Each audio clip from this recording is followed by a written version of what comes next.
ஜெயராம் வெங்கடேஷ் என்னன்னா இது லாரி ஏத்தி கொண்டு இருக்காங்க.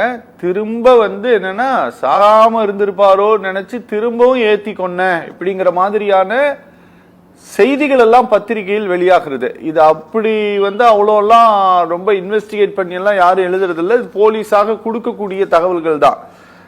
இப்படி இந்த மாதிரி எல்லாம் இவங்க செய்வதன் மூலமாக நீங்க இந்த மாதிரி குவாரி பத்தி பேசுனீங்களாவோ அல்லது மணல் எடுக்கிறாங்க அப்படின்ட்டு பேசுனீங்களாவோ, இதுதான் உங்களுக்கு நிலைமை, இப்படிதான் நீங்களுக்கும் இத பேசுறவங்களுக்கு இதுதான் நிலைமை அப்படிங்கிற மாதிரியான ஒரு எச்சரிக்கையை இந்த மாதிரியான சம்பவங்கள் மூலமா வெளிப்படுத்த விரும்புகிறார்களா நீங்க குறிப்பிடக்கூடிய அந்த மாஃபியாக்கள் அப்படிங்கிற நபர்கள்? கண்டிப்பாக அப்படிதான் நான் நினைக்கிறேன். இந்த விஷயத்துல பாத்தீங்க அப்படின்னு சொன்னா செலக்டிவா காவல்துறை இந்த விஷயத்தை மட்டும் எப்படி கசிய விட்டாங்க, ஓகே, இப்படி ஒரு விஷயத்தை கசிய விட்டுருக்காங்க அப்படின்னு சொன்னா அதற்கு காரணமே என்ன அப்படின்னா, காவல்துறையிலேயே அந்த ஒரு செக்மெண்ட் நினைக்கிறாங்க யாரும் குவெஸ்டின் பண்ணக்கூடாது சட்டவிரோத குவாரிய. அப்போ அவர்களுடைய கூட்டு சதி பாதிக்கிறது, அதனால வருமானம் பாதிக்கிறது அப்படின்னு நினைக்கிறாங்க செலக்டிவா ஒரு செட் ஆஃப். அதனாலதான் இது போன்ற கசிய விட்டப்பட்டு இது போன்ற விஷயங்கள் வெளி வரும் பொழுது ஒரு அச்சுறுத்தல், ஏற்கனவே பல இடங்களில் அச்சுறுத்தலை ஃபேஸ் பண்ணிட்டு இருக்கிறவங்க பத்தியில மேலும் மிகப்பெரிய ஒரு அச்சுறுத்தலை அனுப்பும். ஆங்கிலத்துல இதுக்கு பேர் ஒரு சில்லிங் எஃபெக்ட் அப்படின்னு சொல்லுவாங்க. அது அப்படியே ஸ்ப்ரெட் ஆகும். சோ அந்த மாதிரியான ஒரு விஷயத்திற்காகத்தான் இது போன்ற விஷயங்கள் செய்யப்படுகிறது. இன்னொரு ரொம்ப முக்கியமான ஒரு விஷயம் என்னன்னா, நாம இந்த பேசக்கூடிய இந்த நேரம் வரை மாவட்ட நிர்வாகத்திலேயோ மைனிங் டிபார்ட்மெண்ட்லயோ யார் மீதும் எந்த நடவடிக்கையும், டிரான்ஸ்பர் எல்லாம் ஒரு நடவடிக்கையே கிடையாது. யார் மீதும் ஒரு சஸ்பென்ஷன் கூட நடக்கல.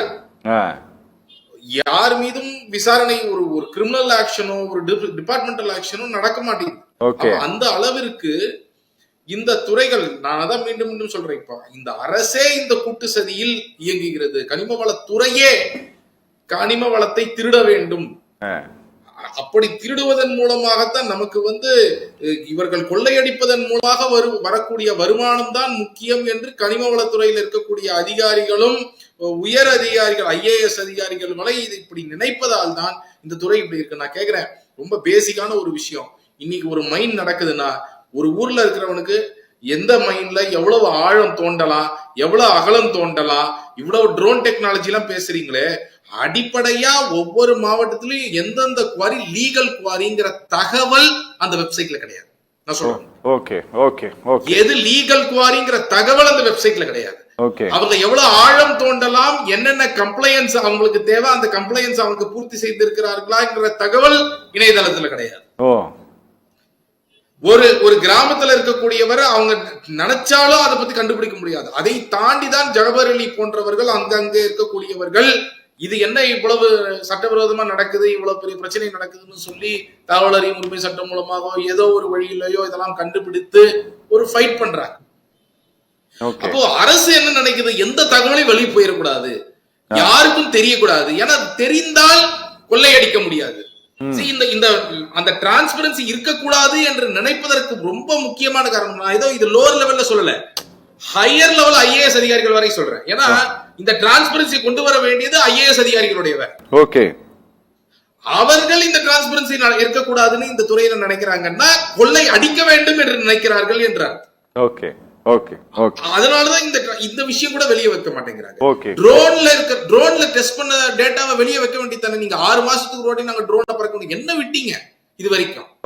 எவ்வளவு இதுவரை அரசு யார் மேல கிரிமினல் சார்ஜ், எந்த குவாரி ஓனர் மேல கிரிமினல் சார்ஜ் போட்டு, இந்த அடைவீதிப்பான் குளம்ல ஆக்சிடென்ட் நடந்தப்புறம், இங்க ஜகபர் அலி கொல்லப்பட்டது அப்புறம் நடந்ததை விடுங்க, ஆனால் நடப்பதற்கு முன்பாக எந்த குவாரி ஓனர் மேல கிரிமினல் ஆக்ஷன் எடுத்திருக்காங்க? ஏன்னா அந்த சட்டமே, மைன்ஸ் அண்ட் மினரல் சட்டமே என்ன சொல்லுதுன்னா, கனிம வள இந்த மாதிரி கொள்ளை அதிகமாக அடிக்கும் பொழுது கிரிமினல் ஆக்ஷன் எடுக்கக்கூடிய அதிகாரம் அந்த சட்டத்தில் கொடுத்திருக்காங்க. 5 வருடம் வரை சிறை தண்டனை. யாராவது ஒருவர் மேல இவங்க பண்ணிருக்கிறாங்களா நான் கேக்குறேன் லாஸ்ட் 3 வருஷத்துக்கு. பேசலாம்.